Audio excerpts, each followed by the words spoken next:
Hey, what's up? My name's Danielle Eversole and I'm the RD of Esperanza, and I have a few tips for you on how to pack for college. My first tip for you is to keep it simple. What have you used in the past 7 days, and bring that. Don't bring too much, and don't feel like you need to bring the world like I did my freshman year. Bring the things that make you feel like home, like if you're a board game person, bring those, or puzzles, or if you like sports, bring your football or basketball. Bring those things that you would enjoy. Some of the essential things you might need here at SU are the things like your mattress pad, your shower shoes, your shower caddy. One of the things that I found to be a lifesaver was a rolling laundry hamper. If you choose to get school, you can get the carrying one, but I love the rolling one personally.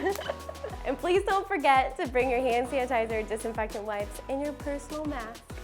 We can't wait to see you in the fall.